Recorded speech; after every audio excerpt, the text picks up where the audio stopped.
What's up, guys? Welcome to a brand new episode of DC and RC. I'm Daniel Cormier. That's Pastor Ryan Clark over there. Wait, whoa.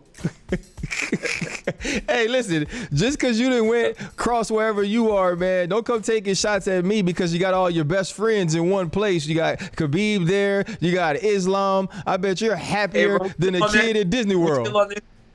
We still on this. I'm happy to be around these dudes. I'm not going to lie.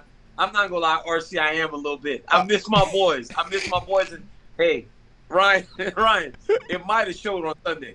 It might have showed. Listen, DC, you had a post on Sunday, and we text about this a lot, because I know I'm your new homeboy, even though I'm your old homeboy, because we're from the same place. And here is what you posted with a picture of Khabib Nurmagomedov. A year ago today, my best friend, the man I love more than anyone in the world, the GOAT, the angel, Jesus Christ, Lord himself, baby Jesus, walked away from the game, undefeated, undisputed champion of the world, of the universe, of the galaxy.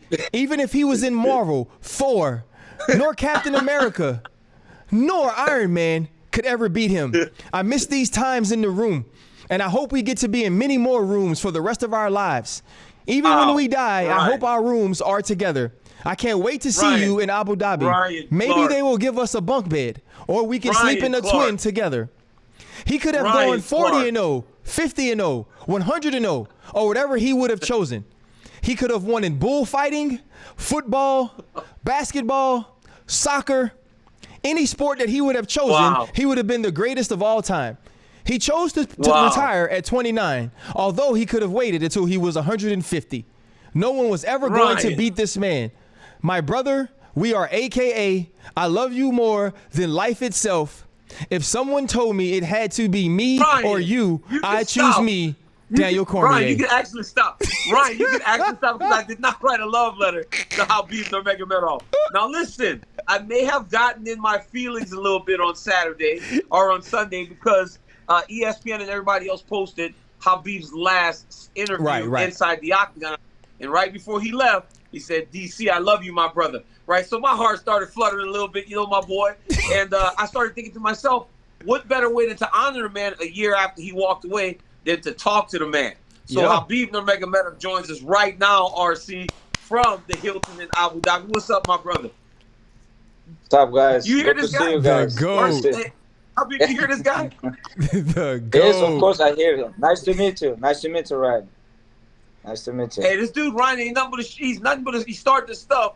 Khabib, that's what he do. He jumped into the game to try to cause issues. I'm not starting anything between you and your best friend. I also think he is one of the greatest to ever do it. And I just found out. I hope you explain him, brother. You have to be careful. And I just found out I only weigh 10 more pounds than he weighs, and I don't want no trouble. Khabib, you're in Abu Dhabi, obviously, for Islam Makhachev. How did Islam's preparation go? Is he ready to go? Because so many people, as Ryan said earlier, are saying this guy is a champion in waiting. Yeah, I'm here to support Islam, Zubaira, and Tagir. Three of my teammates gonna fight this weekend. I'm gonna corner all of them. And of course, like most important fight, Islam have, and my opinion, this fight for him have to be not for his opponent. For him have to be like contender fight, because after this fight he gonna become 9-win streak in UFC. Who has this like this? Only champion. Only Charles Oliveira have better win streak than Islam. And if Islam gonna finish this guy very easily in beginning of fights, Islam have to fight for the title. It's my opinion.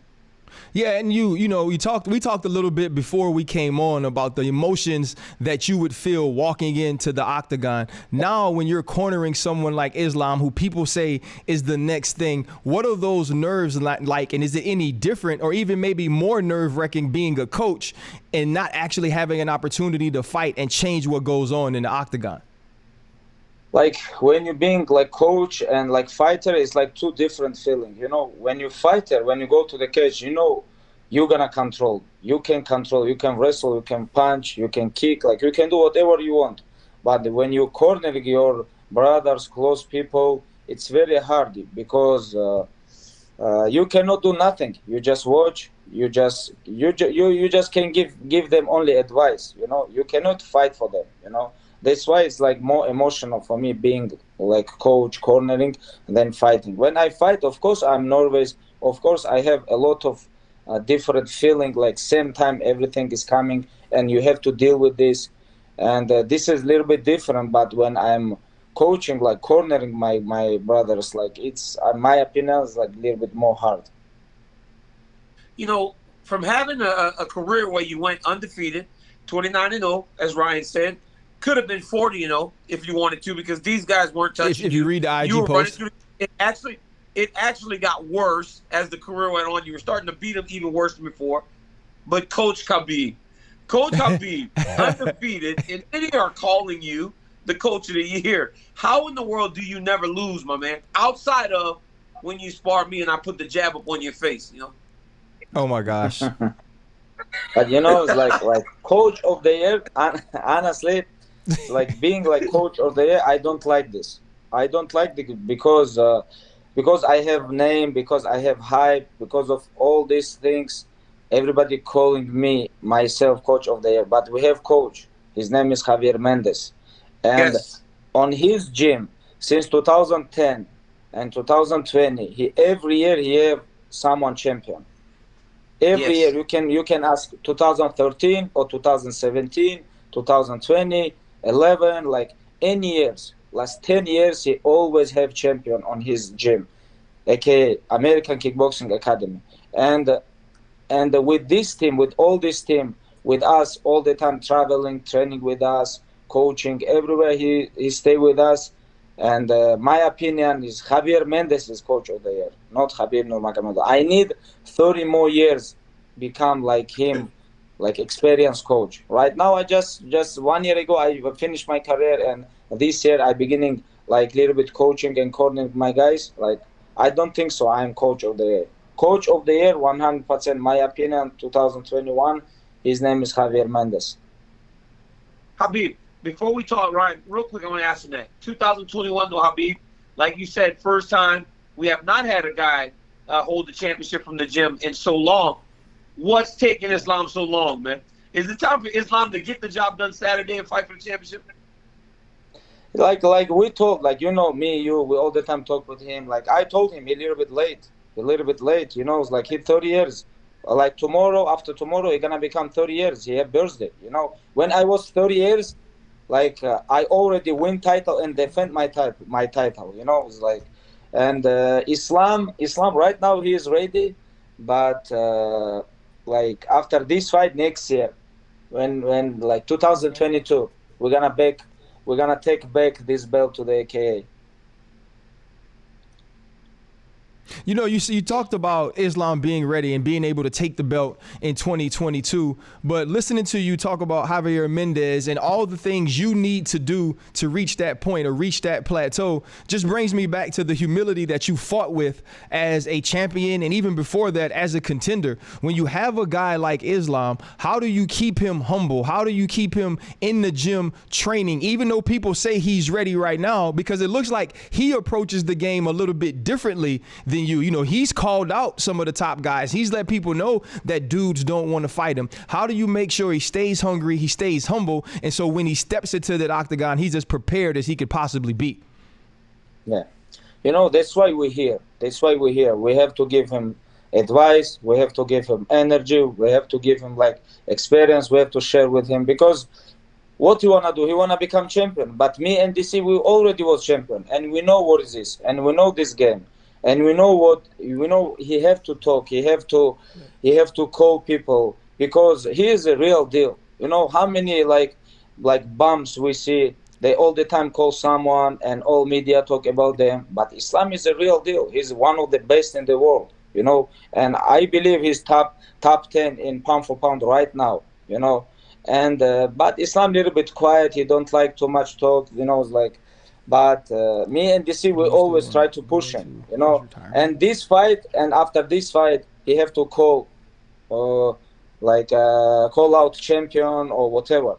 He have to tell UFC. You know, it's like DC. Remember when I was 5-0 in UFC, 2013 when I just beat Pat Healy in Canada. I told UFC, I am 5-0 in UFC. Give me title shot.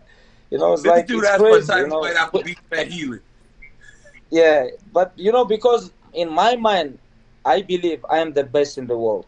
You know, it was like long time ago, but I was very hungry, very focused, and you know, like you have to be like this. Islam a little bit different, but without camera, I know me and Islam, we have same goal, same like strategy, same good grappling, wrestling, striking. Like we good everywhere because we was training together like since 2000, like more than 20 years we training together.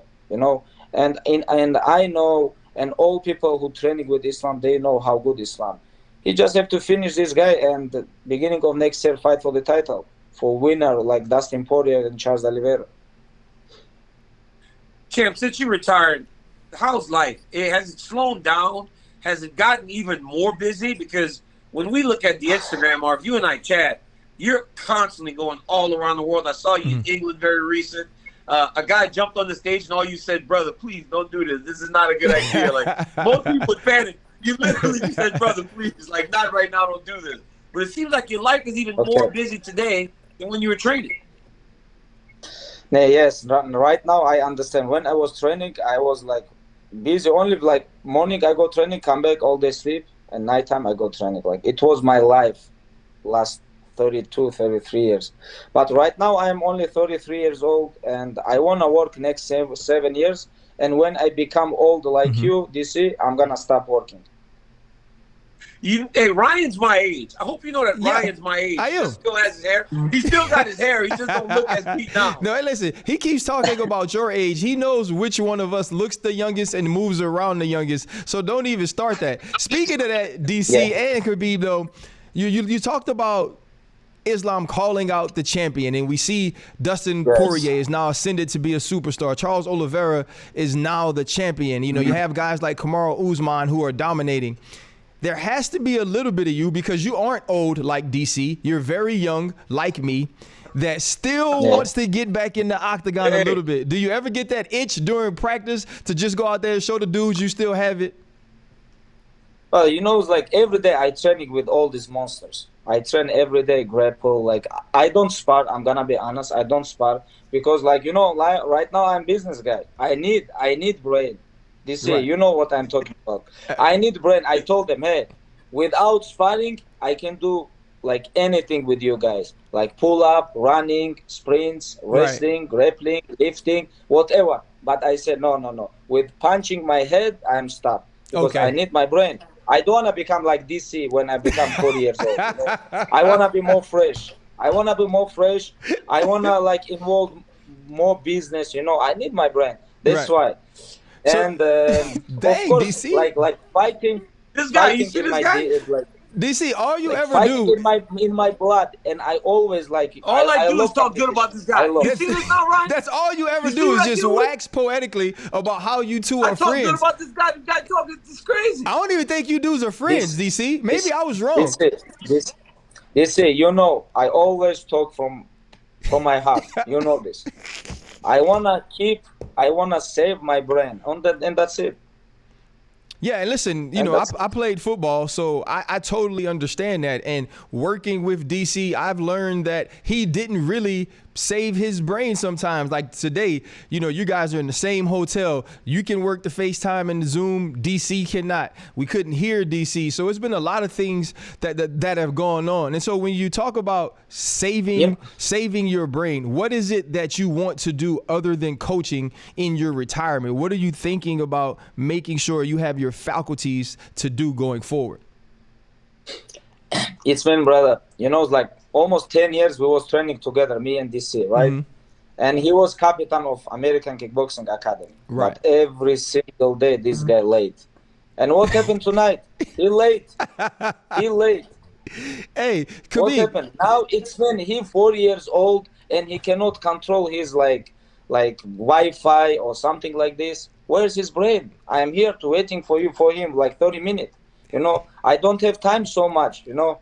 I have to go, I have to do my business, training with this guy. This guy's gonna cut weight. Then I have Zoom call with my people. You know, it's like, I don't have time for this guy. I tell him, I explain him.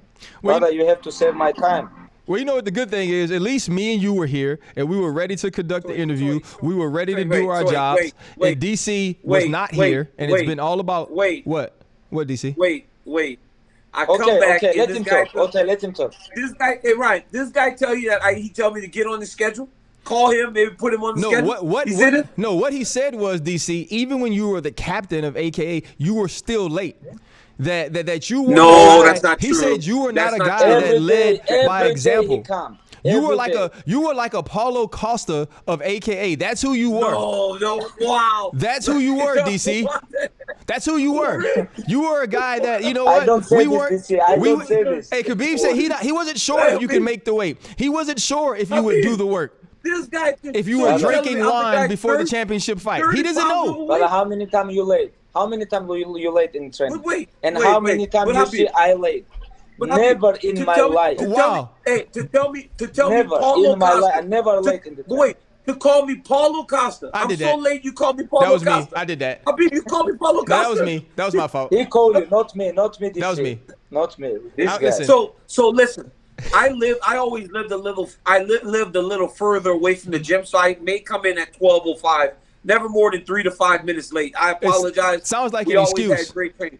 It sounds like an excuse. Maybe that's why. Maybe that's why you admire Khabib so much, because he was on time, and along with being on time, he never took an L in a championship fight. Maybe that's why you never did, and maybe that's why he didn't, because he was on time. DC. Listen, Ryan, the guy Ryan, go ahead. My principle, like discipline, all my life, 32, almost 30 years, I am on meds. You know, all the time I come first, and all the time I go, you know, it's like last from the gym. But this guy, he come late and he go early, always.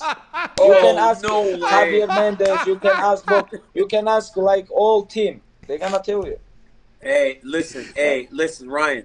Ryan, you have infested him with negativity. This is perfect. Because guess what?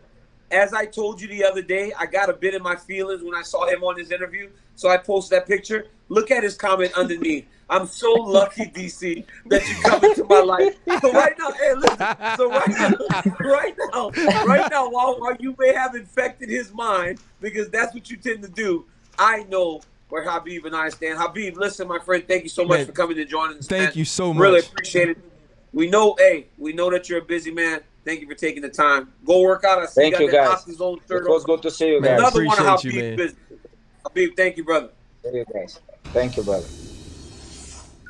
Ryan, listen, Khabib was talking about Islam, and he's saying that Islam's so good because Islam's only lost one time. And that was very early in his UFC career. He got head kicked and he got knocked out. Yep. But outside of that, he has been dominant in his UFC career. And when you look at the records of Khabib Nurmagomedov, you see the dominance displayed, right? Longest win streak in his weight class history, most title fight wins in the history. He controls people at a rate and just they don't even seem like they should be in there with Khabib Nurmagomedov. Right. But what is very familiar, when you watch Islam compete, you see a lot of the same traits and qualities, and he's heading into this fight with Dan Hooker, a very tough, difficult fight, where he's going to have to display all those skills if he wants to get his hand raised. Yeah, you know, Islam Makhachev was one of those fighters I had to go back and really catch up on. Like, go back to his early UFC bouts, because you were hearing so much about him. And then when you watch the fight, it was dominance, right? It was dominance in understanding where he was better than the fighters he was facing. But I think in Dan Hooker, he's going to find a fighter who, though not as well versed as he is at grappling, right, as Islam Makhachev is on the ground, he's going to present some problems. He is an experienced fighter. He's been in there with some of the best in the sport. And so what happens, DC, what is your expectation of what happens if Dan Hooker gets Islam Makhachev in some type of trouble on his feet? If he shoots, or if he tries to tangle him up and get him to the ground and he can't. Does Islam have that second gear? Does he have that second that second skill that allows him to turn this fight in his favor? Well, that's one thing, Ryan, and I think people don't understand this. And with Khabib, it was really a learning curve for him to learn to stand and strike to the guy that you saw against Justin Gaethje. That wasn't there originally. He walked through Justin Gaethje in the first round on his feet the entire time. Like Gaethje couldn't hurt him. Yeah. Now, that's why Khabib has such a real high. He just loves Coach Javier. because they spent so much time in building the striking. The moment he got the striking and everything became full, it wasn't even competitive anymore. It wasn't. Guys Right. couldn't even go with him. I mean, he controlled Ally Quinta with a jab for 25 minutes. He was able to knock Conor down. He got to Dustin Poirier. He didn't stand with Dustin nearly as much as everybody else, but he controlled him, and he had the threat of the striking. Islam has that now. Islam had that years ago. Islam is a much more natural striker in regards to fighting on the feet than Khabib was before. Khabib was more traditional wrestler, get you to the ground and grind you out. Whereas Islam can stand and strike. But it would not be smart for him to try to fight a stand-up battle with Dan Hooker, because that's where Dan Hooker really does shine. And we saw in the last fight, Dan Hooker has improved so much, not even in the striking, but in the grappling, in the wrestling, that I believe that he will be able to show things to Islam that he has not seen in the octagon for a very long time. Yeah, when you think of Islam and kind of his rise, is, you know, you also got to think of Khamzat Chimaev and what he was and what he was doing. Listen, he was my COVID entertainment.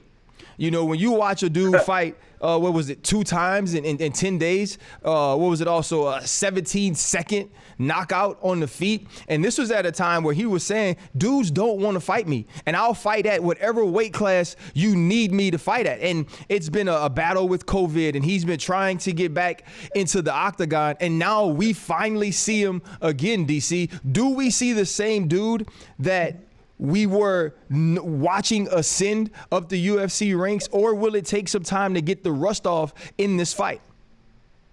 You know what's crazy about Khamzat, and not only just Khamzat, right, but then Islam and Khabib and all these guys? You have these Russian guys that are very direct, they're very forward, and they're like stern in their approach to everything. Khamzat is that too. He's a guy that tells you, I'm going to smash you. He's not trying to hide his desire, his intent when you go into the octagon. And we all fell in love with him because it was such a quick rise. You saw a guy that just burst onto the scene, and the second kid he fought on Fight Island was supposed to be good. Dude came over from Europe, and it was like, oh, this kid's going to be tough. And Khamzat just buzzed right through. I think he outstruck the guy like 100 and something strikes to 1. Right. And the kid landed a punch from his back. And then he went and knocked out Gerald Mearshart, a guy we've seen forever, in 17 seconds. But in this fight this weekend, when he fights Lee, right, it's going to be a tougher fight because Lee's so good. Right. You know, Lee has been a very tough guy in the division for a while, and he seems to be getting his footing under him. And I'm trying to say his name, Jing Liang, Lee Jing Liang. Lee works because I struggle with the names too, bro. So I already know. Lee Jing Liang he's tough. He's a very tough guy, but he has to make sure that he goes and fights his fight. Because if you fall in love with all that you've heard about Khamzat, all that you have seen him do, then he's going to just wait.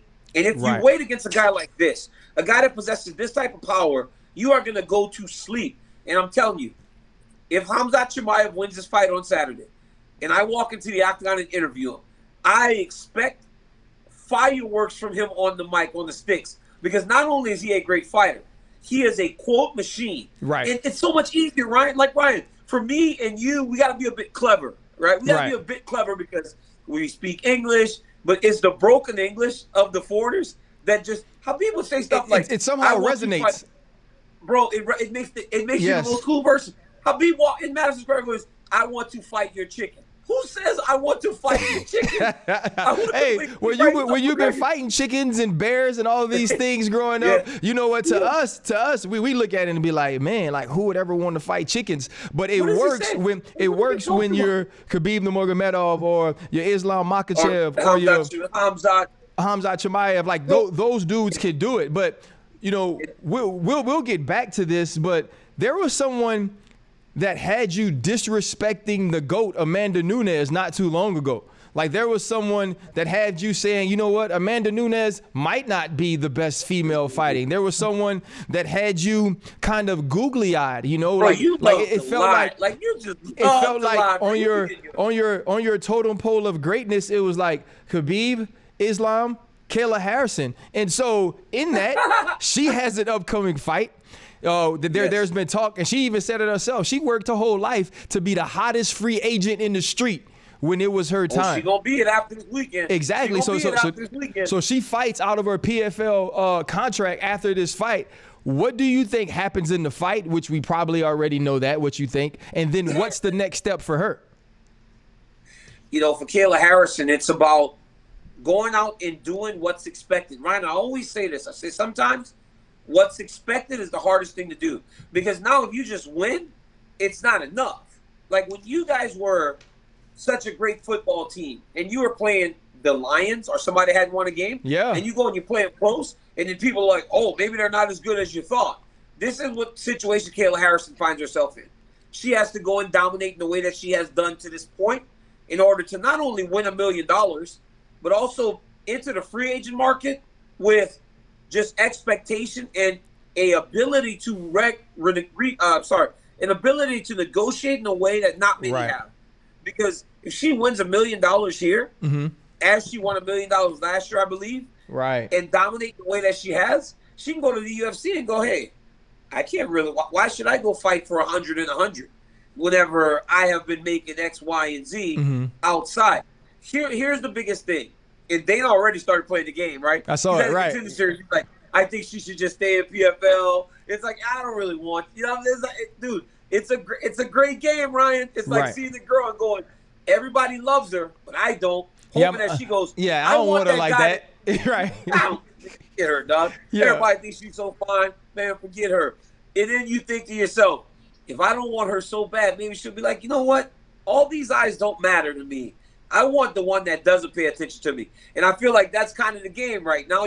She wants to be in the UFC. You got to hope it. And if Dana tries to act dismissive, maybe she'll be like, you know what? This is where I want to fight to prove to him that I deserve everything that I'm getting. Like what I thought was really dope in listening to her talk was her saying that she's been doing this since she was 6 years old.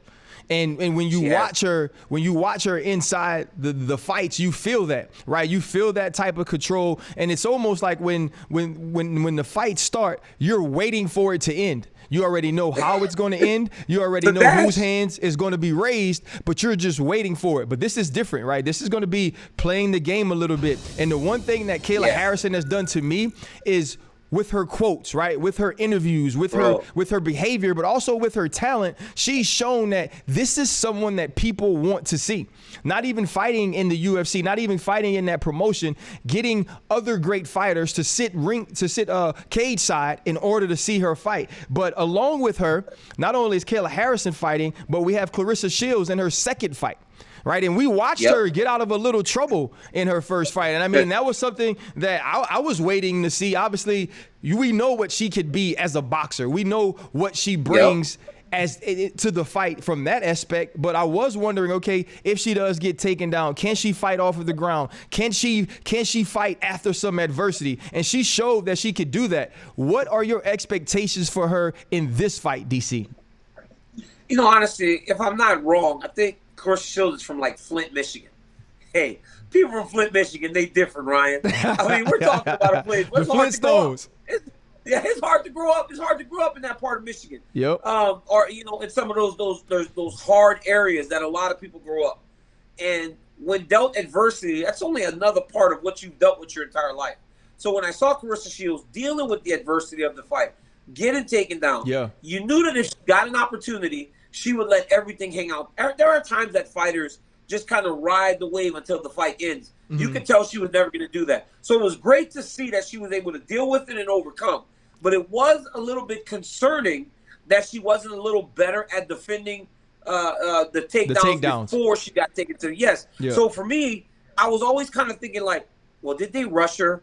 Did they take the name and they say, we got to get her in front of people right away because we know if we have Claressa and we have Kayla, at some point we got this massive fight on the horizon. Right. Maybe Claressa just needed a little more time, but we'll see this week if she's improved in the areas that she needs to improve in. But she's got it, man, and you can tell that she's a competitor because, like she said, she's a millionaire.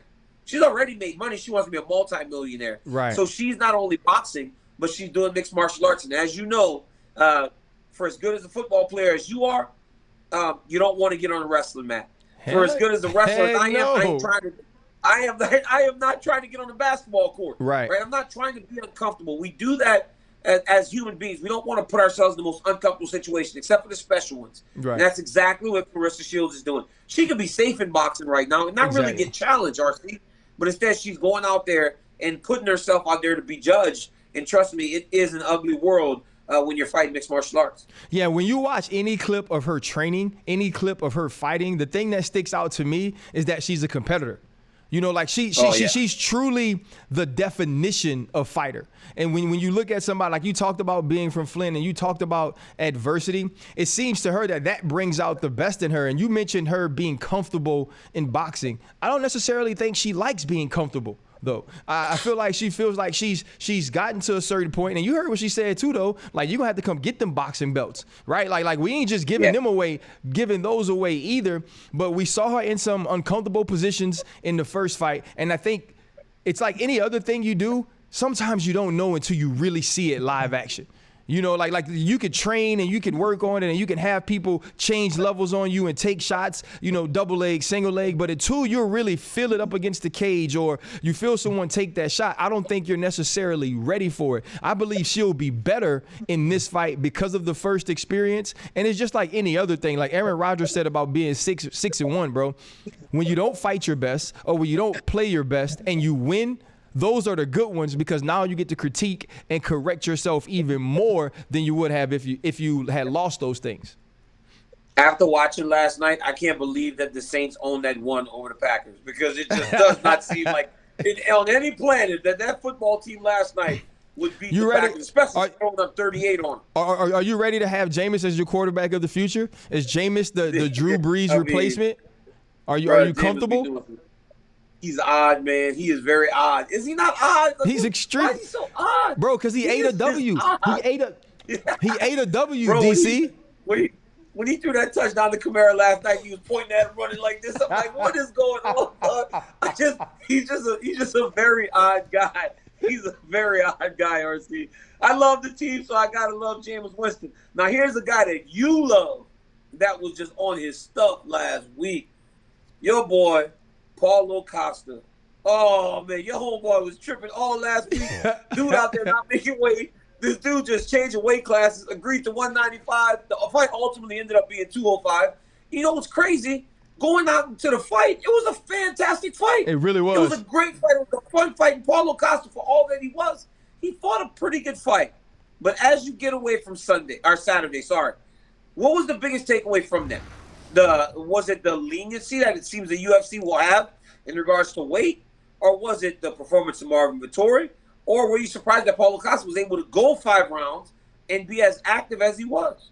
You know what? I think all those things played into what made that great, though, DC. The fact that leading up to the fight, you felt like Paulo Costa, at least I even tweeted it. I was like, Paulo Costa ain't even trying no more. Like he doesn't even care. Like the dude, he turned the week into a sideshow. And then from a UFC or MMA fighter perspective, Marvin Vettori was a consummate professional, right? And not only was he... And Ryan, guess what? He hasn't been. Right. He hasn't been. Like Marvin has not been a person that everybody loved. But the way he handled last week, I feel like it's turning for him. Yeah, I mean, the way he handled last week from a professional standpoint for me, DC, but also from a fighter perspective, right? Like we have opportunities to go back early on in our show and listen to people say, you know what, I'm not going to take the fight with you being over the weight. You know, we talked about those personal issues when you're like, nah. 30 pounds, dude. Yeah. 30 pounds. Exactly. Like this dude, you had to change 3 weight classes to fight this dude, and Marvin Vettori still did it. So here's the 2 questions. So here's the question I have for you, DC. Does that say Marvin Vettori just had confidence in his skill as it was in comparison to Paulo Costa, or he just had no respect for Costa at all and felt like if he didn't train in that way, if he didn't work to lose the weight, to get down the weight, that he wouldn't be able to sustain for 5 rounds, which he actually did. And fought hard, too. Like, that's the thing. And outlanded him in the last round. He outlanded Marvin Vettori in the last round. What's going on? Like, how's that even possible? Like, you would think that if you can't make the weight above, that you're just not training. But that's what I thought. Obviously, Costa has some excuses as to why he didn't fight or didn't weigh what he's supposed to weigh. But I think Marvin Vettori said something very telling early in the week. He goes, this dude's trying to get out the fight. Unfortunately for him, he got himself signed to fight a real fighter. Yeah. So no matter where you go, it's going to be me and you on Saturday night. You and I talked about this. In very few places do you hate someone, and the one thing you get to do is punch him in at the the face. end of the day to settle. Right. But yep, that's to settle the issues. Marvin Vettori took advantage of the opportunity he has. I'm going to find a way to make myself feel better by going and punching this guy in the face for 25 minutes, and that's what he did. And when Dana goes to the press conference and goes, hey, this wasn't possible without Marvin Vettori, and he puts you over, and he puts you over, and then the fans start to draw to you like they do, now he's kind of taking the face turn from the old professional wrestling world where you see that Marvin Vettori now, people are going to start cheering him opposed to booing him, and he beat the #1 contender.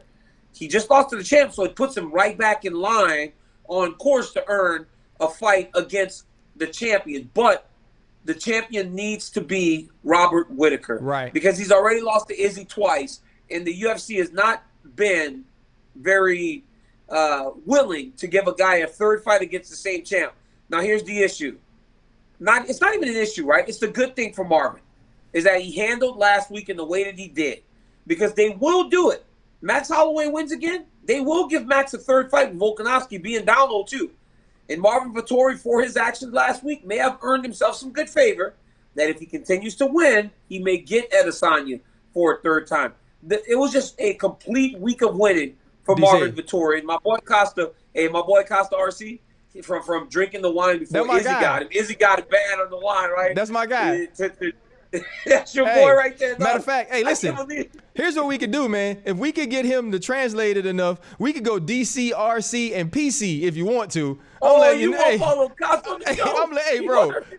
I would love that. And we're going to do it at nighttime so we could drink red wine together and have him talk while he's just making excuse after excuse after excuse. Every time, that's why they're making excuse after. This is why I lost. I'm out there. That's why I lost. Brian, this is why I gave up a touchdown. We all just making excuses on one show. Hey. But I mean, you look at the middleweight rankings, and the champ is going to fight Robert Whittaker again. But there's your boy, man, Marvin Vettori, staying right there at #2.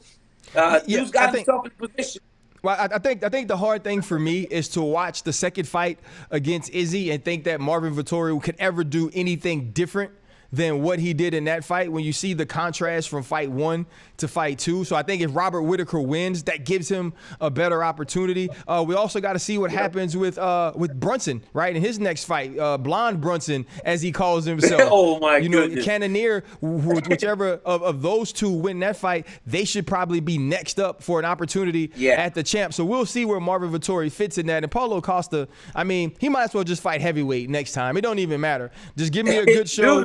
Lead up to the fight fun, and I'm ready for it. Look how he looked at 205, though. It didn't look like he was small. He looked big and strong. He could fight at 205. He's a very, very large man. That's like a little shorter Derrick Henry out there fighting folks.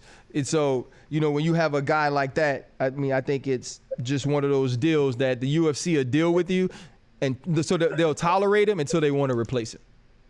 Yeah, this dude is something else, man. I'm telling you, his entire team is something else. But Ryan, listen, you and I talk about, big guys, heavyweights, light heavyweights. One division that has always delivered, guy that led the show with us, Khabib, 155. Always exciting. Now, we haven't seen this guy at 155 for a bit, but Nate Diaz kind of says, Tony Ferguson, you're up. And in most of these cases, right, when you got a guy like Nathan Diaz, a guy that's so good, so well known, he gets what he wants. But then Conor imparts himself into the conversation and says, hey, Nate, wait, we got unfinished business. What do you make of all this? Because Tony Ferguson was going crazy too. Tony does. Tony is Tony. So now you got 3 of the most interesting characters in the UFC all talking to each other right now. So DC, who would you like to see him fight, especially as Nate ends his career? I want to see them all fight, DC. Let's just do a round robin. Let's just make it like a volleyball tournament that you go to and all the nets are up. And truly, because honestly, does it even really matter who wins, DC? I mean, I think it matters for Conor, right? If Conor wins these 2 fights, a fight against Ferguson, a fight against Diaz, do we still get to promote him? We still get to see champ. Can we wait, champ? Can we talk about the elephant in the room? Like, there's an elephant in the room. I mean, the elephant is right behind you, champ. Like, it's just there. It's like his paws are on your shoulders.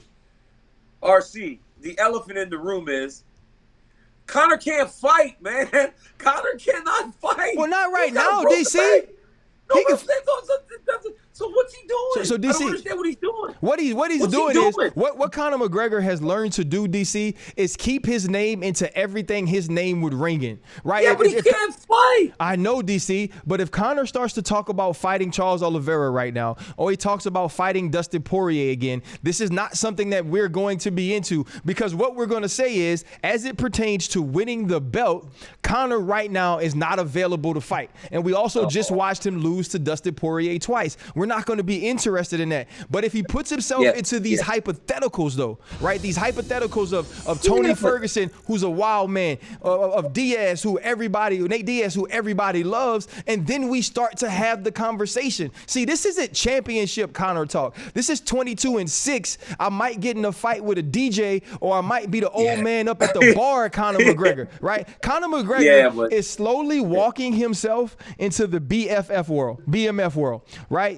And you may not agree, DC, because he's been a champion, and none of those dudes ever really reach those heights, right? But Conor is fighting more like those dudes, and even more than fighting like them, he's acting like them. And so when you have a Ferguson conversation, a Diaz conversation, it's interesting, right? For people like me and you who really love it, but it's not titillating, right? We're not on fire for it. But boy, you throw Conor in there and you think, oh, if we can see all three of these dudes fight, who we want to see. So what match? So you be the matchmaker right now, DC, because one of these dudes I had to fight two people. Who would you want to see fight first of this trio? It has to be Diaz and Ferguson, because they can actually fight right now. And I'm not asking you to be on here and be all logical, bro. No. I'm saying no, Diaz, because Diaz wants to fight by the end of the year, is what I'm saying. Like, he doesn't want to wait. If he wanted to wait, love to see him and Conor finish their trilogy. But he wants to fight by the end of the year. Tony Ferguson hasn't fought for a bit. Right. And we know how Tony's looked in his last Oliveira, Dariush. But then for Nathan Diaz, I want to see him in a fight with a guy like Tony, because he fought Leon, he fought Masvidal. He's in these fights with guys that are fighting for championships, and he has not had the success that he wants. So you put him in there with a guy with Ferguson, who's also on a bit of a losing streak, who is not fighting at the height of his career anymore. Now you can see really Nathan Diaz kind of do his thing, and then it resets what Nate Diaz brings to the sport, right? You get a victory, Nathan Diaz can start going, hey, I want to fight for the belt. And then people might start going, wait a minute, he won his last fight. Why can't he fight for the belt? And then you put him with Conor McGregor. Once Conor is rehabilitated and he's back able to fight, because now it works. You do Diaz versus Ferguson towards the end of the year. McGregor comes back towards the summer next year, because it ain't like we get Nathan Diaz very often. Right. If he comes back right now, it'll be very quick, considering he fought Rocky not that long ago in Arizona. So it's like you're getting more Nathan Diaz, and more Nathan Diaz is always good.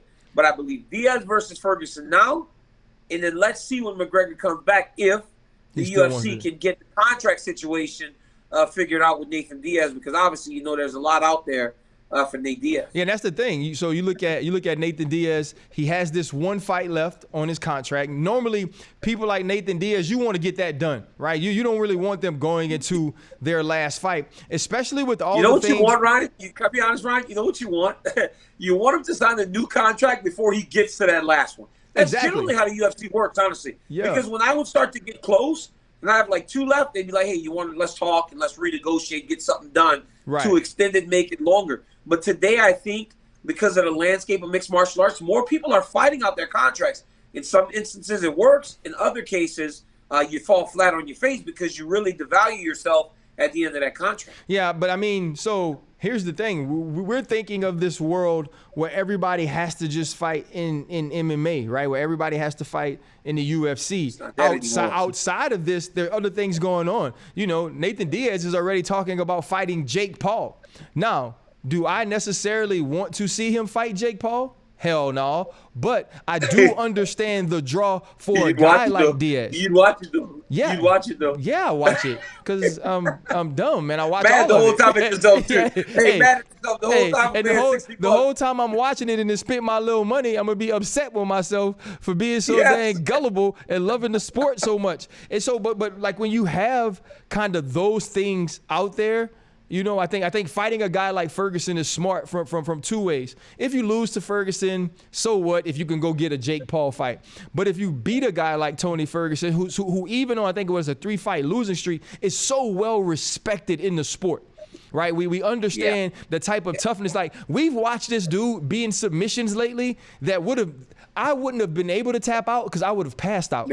Right, and he fought through these things, and so the respect he has, and he fought a guy like Nate Diaz. We'd all love it. We'd all watch it. If you win, you could get more money. You can get an extension, or you go do something else because Nathan Diaz has that draw to do something else. But I just can't believe that you're hating on Conor. But I figured you'd be like that. I'm not since hating we on had Conor. Khabib on the show. Can we fight? Guys, can we get to tap in and tap out? Something that I like that. Can we get to that, guys? Where's Corporate Jake? It's time. Hey, right. It's time. It's time. Let's go. All right, guys. Saturday at UFC 267, the main event features Jan Blachowicz defending his light heavyweight title against veteran Glover Teixeira. So, DC, tap in or tap out. Glover is Jan's toughest test of his UFC career. Man, that's a tough one. I'm actually gonna tap out. I don't think he's the toughest guy that he's fought in his career. You got to remember, Jan has been in there with some very tough guys. He fought Alexander Gustafsson in his prime. He fought Corey Anderson early. Now, if you ask me, he's fighting Glover Teixeira when Glover had 118 in a row going into the John Jones fight, maybe yes. But Jan Blachowicz also just fought Israel Adesanya. So I'm going to tap out, man. Glover's dangerous. Glover can win, but I would not say he's the toughest guy that he's ever been in there with. So here's why I'm going to tap in. That it's his toughest fight, not necessarily his toughest test, not his toughest opponent. Because it's different when you have the belt. It's different when you're facing a true 205-pounder, a true world-class 205-pounder, a guy that's been into the octagon with a John Jones. I just think when you combine all the things that go along with being champion for Jan Blachowicz, this is the hardest test or the toughest test of his career. You know, you're fighting Israel Adesanya, and obviously Israel Adesanya is a true champion, but he's a true champion at a lower weight class. And he's a true champion who doesn't even balloon up to the size of the weight class. Like, he was at 204, he was at 205 on fight night. He was 192 pounds, and Jan Blachowicz was able to take him down, lay on him. And so I think having to fight Glover, a dude with this type of championship level experience, although older, he's our age basically, but Jan is actually 38 too, so he's not young. Yeah, and so I think this is actually going to be an extremely tough test for Jan Blachowicz. But I do understand what you're saying, but that by opponent, he's probably fought better fighters in their prime. Corporate Jake.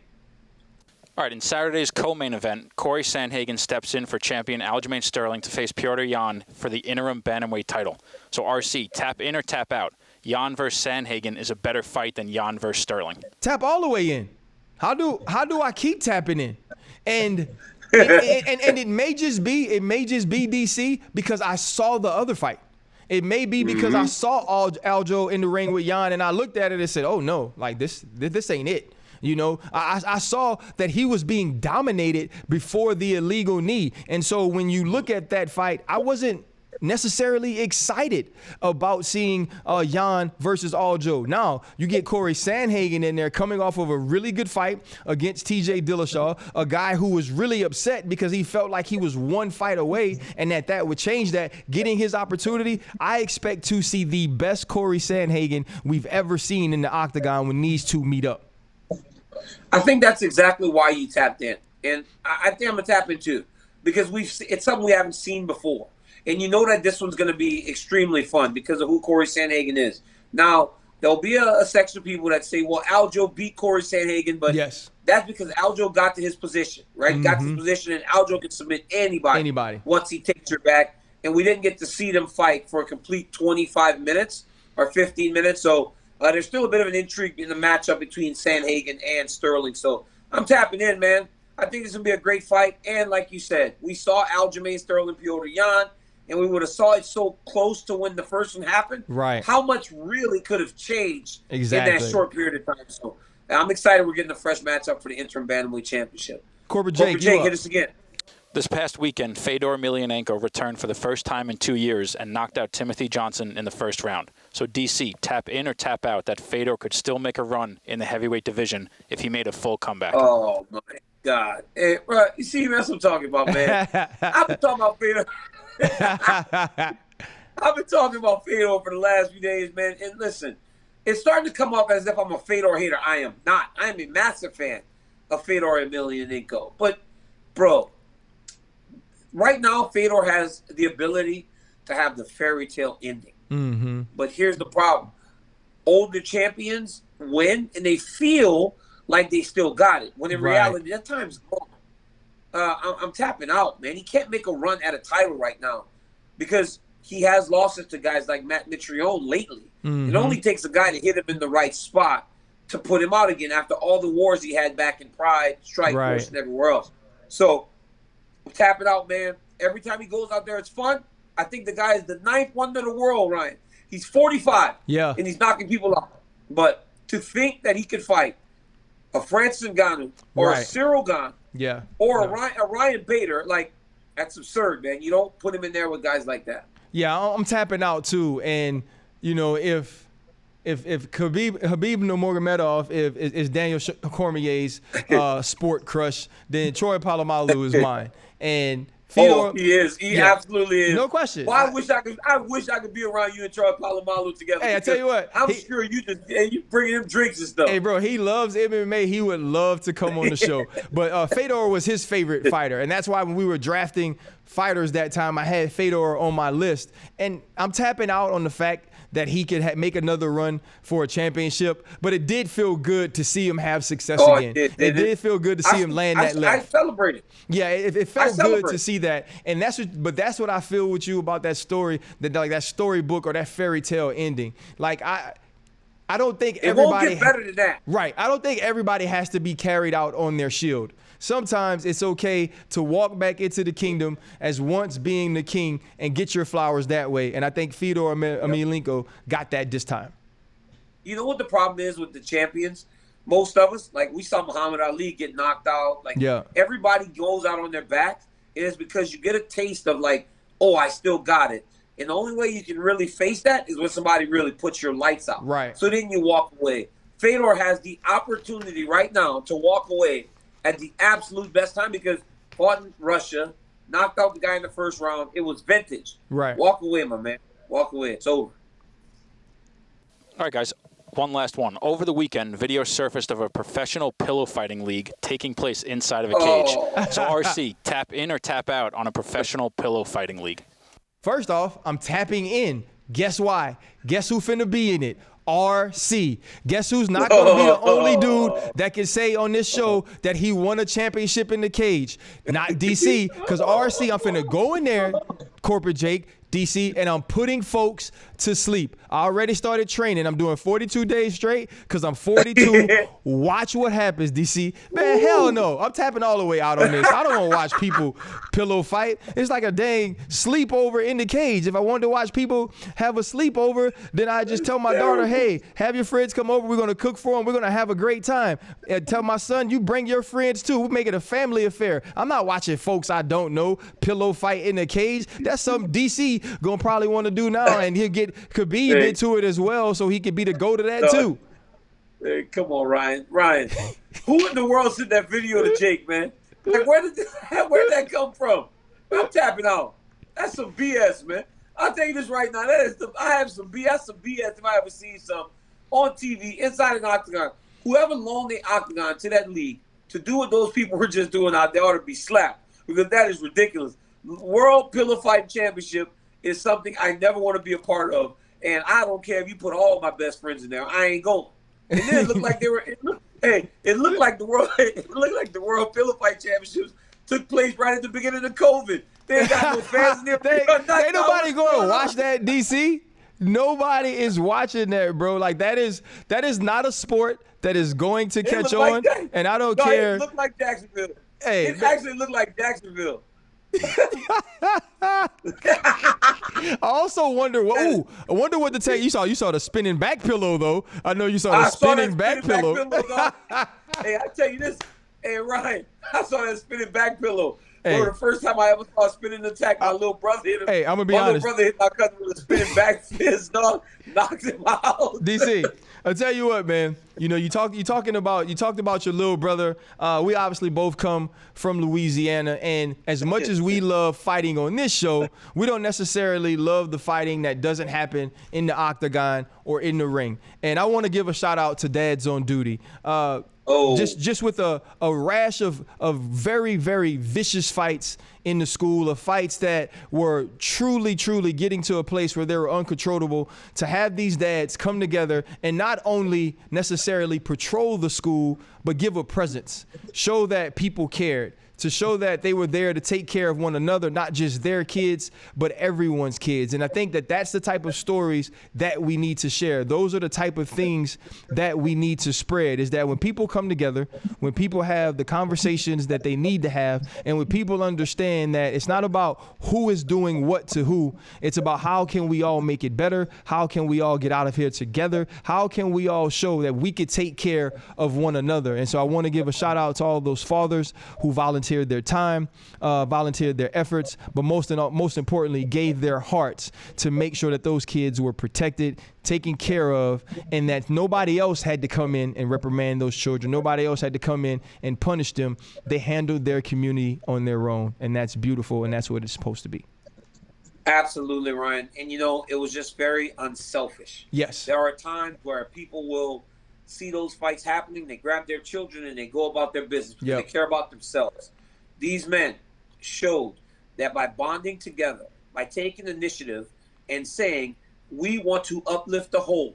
Yes. We want to make sure that we are not losing our children in these fights, in these streets. Mm-hmm. We can make a difference. And right now, that is exactly what happened. I watched that video, and they had fights for days and days and days. And then once you saw those men walking around, patrolling, really stepping, because every one of these people work, man. Yep. You're taking time out of your job to go and try to help the whole. When you can look outside of yourself, when you can look at 2, 3, 4, 5, 20, 30, 40, and say, if I can help here, if I can make them better, I can make my community better. So to the dads on duty, hats off to you, gentlemen. Yes.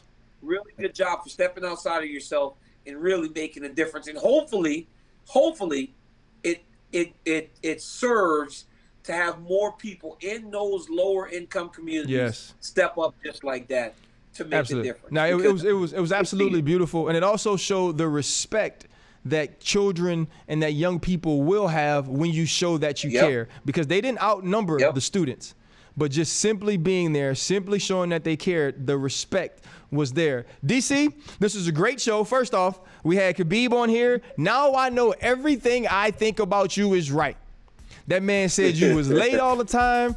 He said you left early, that without him, you'd be nothing. Bro, let me say this. When we taught him English, he immediately just started talking trash. Because he took all the bad parts of the English language, made it his own, and that's how he ripped crazy.